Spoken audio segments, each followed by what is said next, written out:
Hello दोस्तों, नमस्कार। एक बार पुनः स्वागत है आप सभी लोगों का अपने यूट्यूब चैनल अभियान बायोलॉजी क्लासेज में। आज हम लोग पढ़ने वाले हैं मेरी स्टेम से संबंधित कुछ थ्योरीज। तो कल हम लोगों ने मेरी स्टेम के बारे में पढ़ा था कि मेरी स्टेम कितने टाइप का होता है। तो उस मेरी स्टेम की व्याख्या के लिए कुछ सिद्धांत दिए गए हैं, जिसमें से पहला है apical cell theory. Apical cell theory तो एपिकल सेल थ्योरी से क्वेश्चन ये पूछा जाता है कि इस सिद्धांत का प्रतिपादन किसने किया। तो नागेली और हाफ मिस्टर नामक साइंटिस्टों ने 1857-58 ईस्वी में इस सिद्धांत को सर्वप्रथम दिया था। यहाँ से एक और क्वेश्चन पूछा जाता है कि एपिकल सेल थ्योरी का सपोर्ट किसने किया। तो वो उल्फ नामक साइंटिस्ट थे। तो यहाँ से तीनों नाम ध्यान रखिएगा कि नागेली और हाफ मिस्टर, इन्होंने 1857-58 मतलब 1857 में जिस समय क्रांति हुई थी, उस समय इन्होंने अपना एपिकल सेल थ्योरी दिया था और इस थ्योरी का सपोर्ट किया था उल्फ नामक साइंटिस्ट ने। अब ये थ्योरी कहती क्या है, चलिए इसके बारे में देख लीजिए। यहाँ पे लिखा है कि this theory state that a single apical cell is responsible for the growth of entire plant body. यहाँ पे ये कह रहा है कि केवल एक ही कोशिका जो कि एपेक्स पर पाई जाती है, वही पूरे प्लांट बॉडी के निर्माण के लिए या ग्रोथ के लिए जिम्मेदार होती है। तो इस सिद्धांत में और कुछ खास नहीं है, इसमें केवल यही बताया गया है कि केवल एक ही एपिकल सेल होती है जो कि पूरे पूरे प्लांट बॉडी की ग्रोथ के लिए रिस्पॉन्सिबल होती है। तो यहाँ से जो क्वेश्चन बनेगा वो यही बनेगा कि किसने इस सिद्धांत का प्रतिपादन किया था और किसने इस सिद्धांत का सपोर्ट किया था। इसके बाद नेक्स्ट पॉइंट है apical cell theory is applicable to bryophyta. जो एपिकल सेल थ्योरी दी गई है, ये मोस्ट रूप से ब्रायोफाइटा के लिए अप्लीकेबल है, कुछ टेरिडोफाइटा और कुछ एल्गी जैसे फाइकस हुआ, डिक्टियोटा हुआ, सारगासम हुआ। तो इन सभी पर ये थ्योरी अप्लाई होती है। जो मोस्ट डेवलप प्लांट है, जो जिम्नोस्पर्म है और एंजियोस्पर्म है, उन पर ये थ्योरी लागू नहीं होती है। इसके बाद यहाँ पे लिखा है it is applicable for both shoot apex and root apex. यहाँ से ये भी क्वेश्चन पूछा जा सकता है कि जो एपिकल सेल थ्योरी दी गई है ये किसके लिए है, शूट एपेक्स के लिए है या फिर रूट एपेक्स के लिए है या फिर दोनों के लिए है। तो यहाँ पर ये पॉइंट ध्यान रखिएगा कि एपिकल सेल थ्योरी दोनों के लिए दी गई थी, शूट एपेक्स भी और रूट एपेक्स भी। तो बाकी और इस सिद्धांत में कुछ नहीं है, यहाँ पर दो तीन पॉइंट आपको ध्यान रखना है। पहला, इसका प्रतिपादन किसने किया था, नागेली और हाफ मिस्टर ने। सपोर्ट किया था उल्फ नामक साइंटिस्ट ने। इस थ्योरी के अनुसार एक ही कोशिका पूरे प्लांट बॉडी की ग्रोथ के लिए जिम्मेदार होती है। हायर प्लांट्स के लिए ये थ्योरी उपयोगी नहीं है, ये केवल ब्रायोफाइटा, कुछ टेरिडोफाइटा और कुछ एल्गी के लिए ही अप्लीकेबल है। और ये शूट एपेक्स और रूट एपेक्स दोनों की व्याख्या के लिए दी गई थी। तो इस थ्योरी में बस इतना ही। इसके बाद नेक्स्ट थ्योरी है हिस्टोजन थ्योरी। तो हिस्टोजन थ्योरी दिया था प्रोपोल्ड बाय हाइंस्टीन। तो यहाँ से यही क्वेश्चन पूछा जाता है कि हिस्टोजन थ्योरी दिया किसने था। तो हाइंस्टीन नामक साइंटिस्ट ने दिया था 1870 ईस्वी में। इस थ्योरी के अनुसार मेरी स्टेम में 3 इम्ब्रियानिक जोन होते हैं। इन्हीं इम्ब्रियानिक जोन को हिस्टोजन्स कहा गया है। किसमें, शूट एपेक्स में। इस थ्योरी के अनुसार शूट एपेक्स में 3 इम्ब्रियानिक जोन होते हैं जिनसे कि इंटायर प्लांट बॉडी का ग्रोथ होता है। अब वो तीनों जोन कौन कौन से हैं, चलिए इसको देख लेते हैं। पहला है डर्मेटोजन। इस थ्योरी के अनुसार जो पहला रीजन है वो डर्मेटोजन है। डर्मेटोजन से किसका विकास होता है, तो ये इपिडर्मिस का विकास करता है। डर्मेटोजन से इपिडर्मिस का विकास होता है। दूसरा हिस्टोजन लेयर कौन सा है, पेरिबेलम। पेरिबेलम से किसका विकास होता है, कार्टेक्स और इंडोडर्मिस का विकास होता है। इसके बाद नेक्स्ट है प्लीरोम। प्लीरोम से किसका विकास होता है, वेस्कुलर स्ट्रैंड, जिसमें आ जाएगा पेरीसाइकिल आ जाएगा, वेस्कुलर बंडल्स आ जाएगा, पिथ आ जाएगा, पिथरेज आ जाएगा। तो इन सब का जो डेवलपमेंट होता है वो किससे होता है? प्लीरोम से होता है। तो हिस्टोजन थ्योरी दिया था हैंसटीन ने, कब दिया था? 1870 ईस्वी में। इन्होंने क्या बताया कि मेरी स्टेम में 3 लेयर होते हैं और तीनों लेयर से ही पूरे प्लांट बॉडी का ग्रोथ होता है। जबकि एपिकल सेल थ्योरी कहती थी कि केवल एक कोशिका से होता है, लेकिन यहाँ पर हिस्टोजन थ्योरी कहती है कि 3 अलग अलग क्षेत्र होते हैं, 3 अलग अलग रीजन होते हैं और तीनों रीजन से ही पूरे प्लांट बॉडी का डेवलपमेंट होता है। तो चलिए इस थ्योरी का यहाँ पर एक फिगर बनाया हमने है, देख लेते हैं इसको। ये देखिए, इस थ्योरी में कहती है कि सबसे जो बाहरी लेयर है वो डर्मेटोजन कहलाता है और इसी डर्मेटोजन से प्लांट के एपिडर्मिस का विकास होता है। जो दूसरा है ये है पेरिबलम। पेरिबलम बीच की लेयर होती है जिससे कि प्लांट का कार्टेक्स वाला पोर्शन और इंडोडर्मिस बन जाता है। और नीचे का है प्लीरोम। प्लीरोम से क्या बनता है? वैस्कुलर टिश्यूज बनते हैं जिसमें जाइलम, फ्लोएम, पिथ, पेरिसाइकिल और पिथरेज, इन सब का विकास होता है प्लीरोम से। ये लीफ प्रिमोडियम है जिससे पत्ती का विकास होता है। तो ये इसमें शामिल नहीं है, इसमें 3 ही लेयर बताए गए हैं।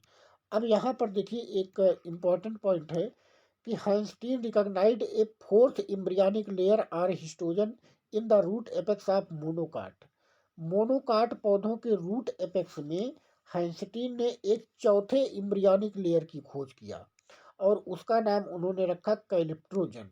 तो अब तक 3 आपने पढ़े थे, पहला था डर्मेटोजन, दूसरा था पेरिबलम, तीसरा था प्लीरोम। लेकिन चौथा लेयर इन्होंने खोज दिया कैलिप्ट्रोजन। किसमें खोजा? मोनोकाट रूट में। और बताया कि कैलिप्ट्रोजन जो होता है ये रूट कैप का निर्माण करता है। मोनोकाट प्लांट में रूट कैप का निर्माण कौन करता है? कैलिप्ट्रोजन करता है। तो ये क्वेश्चन पूछा जा सकता है कि मोनोकाट रूट का के में रूट कैप का डेवलपमेंट किससे होता है? तो वो कैलिप्ट्रोजन से होता है। जबकि डाई काट रूट में रूट कैप और इपिडर्मिस दोनों का ही विकास डर्मेटोजन से होता है। इसका मतलब हुआ कि डाई काट रूट में कैलिप्ट्रोजन अनुपस्थित होता है। यहाँ पर कुछ एक्सेप्शंस लिए गए हैं, उनको भी देख लेते हैं। ये कैलिप्ट्रोजन इंपॉर्टेंट है, इसको ध्यान दीजिएगा। कुछ यहाँ पर अपवाद हैं, जैसे रैननकुलस के पौधे में केवल एक ही हिस्टोजन क्षेत्र पाया जाता है और उसी से पूरे प्लांट बॉडी का विकास होता है। जबकि कैजोराइना में 2 हिस्टोजन क्षेत्र पाए जाते हैं और उनसे पूरे प्लांट बॉडी का विकास होता है।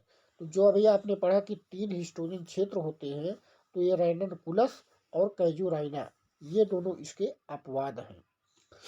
यहाँ पर कुछ और पॉइंट लिखा है कि root cap absent in hydrophyte. जो जलीय पौधे होते हैं उनमें रूट कैप नहीं पाई जाती है, उनके स्थान पर वहाँ पर रूट पॉकेट मौजूद होता है। तो ये पॉइंट भी ध्यान दीजिएगा। Generally 1 root cap in the all plant. साधारण तौर पर सभी पौधों में एक ही रूट कैप होती है, लेकिन केवड़ा के पौधे में मल्टीपल होती है, मतलब कि ढेर सारे रूट कैप मौजूद होती हैं। तो ये क्वेश्चन यहाँ पर 3-4 पॉइंट जो है एक्सेप्शन वाले, इनको ध्यान दीजिएगा। क्वेश्चन यहाँ से पूछ करके फंसाने का प्रयास किया जाता है। इसके बाद यहाँ पर एक क्वेश्चन ये भी बन सकता है कि रूट कैप के क्षेत्र में कौन सा कोशिकांग सर्वाधिक मात्रा में पाया जाता है? तो गाल्गी बॉडी, जो कि म्यूकस का सेक्रेशन करता है जिससे कि रूट कैप वाला क्षेत्र चिपचिपा बना रहता है। तो रूट कैप के क्षेत्र में अगर पूछा जाए कि कौन सा कोशिकांग सर्वाधिक मात्रा में होता है, तो कौन सा होता है? गाल्गी बॉडी यहाँ से सही करेंगे। इसके बाद यहाँ से एक और क्वेश्चन है, क्विसेंट सेंटर क्या होता है, जिसे हिंदी में प्रशांत क्षेत्र कहते हैं। तो ये मोस्ट इम्पॉर्टेंट है, टीजीटी के लिए पूछा जाता है कि प्रशांत क्षेत्र कहाँ पाया जाता है। तो ये जड़ में पाया जाता है। अब आगे अभी इसके व्याख्या हम पढ़ते हैं, पहले देख लेते हैं इसकी खोज किसने किया था। तो क्विसेंट सेंटर जो टर्म था ये सबसे पहले दिया था क्लाउज नामक साइंटिस्ट ने 1964 ईस्वी में। तो क्लाउज नामक साइंटिस्ट ने कब दिया था? 1964 ईस्वी में। इन्होंने कहा कि क्विसेंट क्षेत्र जो है वो एक ग्रुप ऑफ सेल्स है, मतलब कोशिकाओं का ऐसा समूह है जो कि डर्मेटोजन और कैलेप्ट्रोजन के बीच में मौजूद होता है। उन्होंने बताया कि कोशिकाओं का कुछ समूह डर्मेटोजन और कैलेप्ट्रोजन क्षेत्र के बीच में मौजूद होता है और यह क्षेत्र बहुत कम एक्टिव होता है या इनएक्टिव होता है, क्योंकि इसमें बहुत कम मात्रा में डीएनए होता है और बहुत कम मात्रा में यहाँ पर प्रोटीन का संश्लेषण भी होता है। इसका काम क्या है? इसका काम है रिजर्व ऑफ सेल्स। इसका काम होता है रिजर्व ऑफ सेल्स। ये कोशिकाओं को रिजर्व रखता है ताकि अगर किसी कारण से रूट कैप नष्ट हो जाए तो ये फिर से रूट कैप का फॉर्मेशन कर सके। इसलिए यहाँ पर ये एक रिजर्व क्षेत्र है जो कि साधारण तौर पर ग्रो नहीं करता है। जब आवश्यकता पड़ती है तो विषम परिस्थितियों में ही ये क्षेत्र वृद्धि करता है। तो ये क्वेश्चन पूछा जाता है कि क्वेश्चन सेंटर कहाँ पाया जाता है, तो रूट में। रूट में कहाँ पर होता है? डर्मेटोजन और कैलेप्ट्रोजन के बीच में होता है। इसमें डीएनए कम होता है, प्रोटीन सिंथेसिस की दर भी काफ़ी कम होती है। ये इनएक्टिव क्षेत्र होता है। ये तभी सक्रिय होता है जब रूट कैप किसी वजह से नष्ट हो जाए, तो फिर से रूट कैप के फॉर्मेशन के लिए ये डिवाइड करता है। इसके बाद नेक्स्ट थ्योरी है ट्यूनिका कार्पस थ्योरी। तो आपने हिस्टोजन थ्योरी में पढ़ा कि 3 क्षेत्र होते हैं, डर्मेटोजन, पेरिबलम और प्लीरोम। इनसे पूरे प्लांट बॉडी का डेवलपमेंट होता है। लेकिन ट्यूनिका कार्पस थ्योरी जिस सिद्धांत का प्रतिपादन किया था स्मिथ नामक साइंटिस्ट ने 1924 ईस्वी में, इन्होंने कहा कि मेरी स्टेम के क्षेत्र में केवल 2 ही लेयर होते हैं। बाहर की तरफ का जो लेयर होता है उसे ट्यूनिका कहते हैं और अंदर की तरफ जो लेयर होती है उसे कार्पस कहते हैं। तो हाइंस्टीन ने बताया था 3 लेयर और स्मिथ बता रहे हैं कि केवल 2 लेयर होती है। बाहर की लेयर ट्यूनिका होती है और अंदर की लेयर कार्पस होती है। ट्यूनिका क्या बनाती है? प्रोटोडर्म बनाती है। ट्यूनिका क्या बनाती है? प्रोटोडर्म बनाती है। और यही प्रोटोडर्म बाद में क्या क्या बना लेता है? Epidermis of stem and leaves through anticlinal division. तो स्टेम का इपिडर्मिस और पत्ती, इनका विकास कौन करता है? प्रोटोडर्म करता है जो कि ट्यूनिका का क्षेत्र है। कार्पस वाला क्षेत्र अंदर होता है। Shows division in all planes, इसमें डिवीजन सभी प्लेन से होता है to form procambium and ground tissue. तो ये ग्राउंड टिश्यू और प्रोकैम्बियम बनाता है। प्रोकैम्बियम क्या क्या बनाएगा आगे जा करके? तो प्रोकैम्बियम बना लेता है वैस्कुलर टिश्यूज। तो वैस्कुलर टिश्यू में कौन कौन आता है? जाइलम और फ्लोएम। इसके अलावा फैसिकुलर कैम्बियम। तो इन सब का निर्माण कौन करता है? प्रोकैम्बियम पार्ट करता है। ग्राउंड मेरिस्टेम क्या क्या बनाता है? कार्टेक्स, इंडोडर्मिस और पिथ। इन सब का फॉर्मेशन करता है ग्राउंड मेरिस्टेम। यहाँ से एक क्वेश्चन और पूछा जा सकता है कि कौन सा ऐसा प्लांट है जो कि ट्यूनिका कार्पस सिद्धांत का पालन नहीं करता या इसका अपवाद है? तो हो जाएगा सुगर केन। गन्ना एक ऐसा प्लांट है जो कि ट्यूनिका कार्पस थ्योरी का एक्सेप्शन है, अपवाद है। यहाँ पर देख लीजिए फिगर के माध्यम से, जैसे वहाँ पर आपने पढ़ा था कि 3 लेयर होते हैं, डर्मेटोजन, पेरिबलम, प्लीरोम। यहाँ पर बताया गया केवल 2 ही क्षेत्र होते हैं, बाहर की तरफ ट्यूनिका का क्षेत्र और अंदर की तरफ कार्पस का क्षेत्र। तो ट्यूनिका वाला पोर्शन जाके एपिडर्मिस बना लेता है, बाकी जो कार्पस वाला क्षेत्र है यही सब कुछ अंदर बनाने का कार्य करता है, जितने भी पार्ट होते हैं। इसके बाद नेक्स्ट है कार्पे कैप्पे थ्योरी। तो कार्पे कैप्पे थ्योरी क्या कहती है? सबसे पहले देखिए, इस सिद्धांत का प्रतिपादन स्वीप नामक साइंटिस्ट ने 1917 ईस्वी में किया था। स्वीप नामक साइंटिस्ट ने कब किया था? 1917 ईस्वी में किया था। यह सिद्धांत रूट एपेक्स के लिए दी गई है। किसके लिए दी गई है? रूट एपेक्स के लिए दी गई है। इस सिद्धांत के अनुसार रूट एपेक्स में 2 पार्ट होते हैं। एक पार्ट होता है कैप्पे का पार्ट जिसे कैप भी कहते हैं और दूसरा कार्पे का पार्ट जिसे बॉडी भी कहते हैं। तो यहाँ पर कैप्पे वाले क्षेत्र में जो विभाजन होगा वो टी के आकार का होगा और जो कार्पर वाले क्षेत्र में डिवीजन होता है वो उल्टा टी के आकार का होता है, इन्वर्टेड टी के आकार का होता है। तो यहाँ से क्वेश्चन ये बन सकता है कि टी और इन्वर्टेड टी के आकार का डिवीजन कौन सा सिद्धांत व्याख्या करता है, तो कार्पे कैप्पे थ्योरी व्याख्या करता है, जिसको दिया था स्वीप नामक साइंटिस्ट ने 1917 ईस्वी में। तो जो टी वाला डिवीजन होता है ये बनाता है रूट कैप। टी वाले डिवीजन से क्या बनता है, रूट कैप, और बाकी जो पूरा बॉडी है रूट कैप को छोड़ करके उन सब का विकास इन्वर्टेड टी वाले डिवीजन से होता है, अर्थात कार्पर डिवीजन से होता है। तो इस प्रकार से यहाँ पर कुछ महत्वपूर्ण सिद्धांत जो कि संबंधित थे यहाँ पर मेरी स्टेम से, उसमें से पहला था एपिकल्सल थ्योरी, दूसरा था हिस्टोजन थ्योरी, तीसरा था ट्यून का कार्पस थ्योरी, और चौथा अभी आप पढ़ रहे हैं कार्पे किप्पे थ्योरी। तो इस प्रकार से ये समाप्त होता है मेरी स्टेम। इसके बाद नेक्स्ट लेक्चर में हम लोग पढ़ेंगे परमानेंट टिश्यू।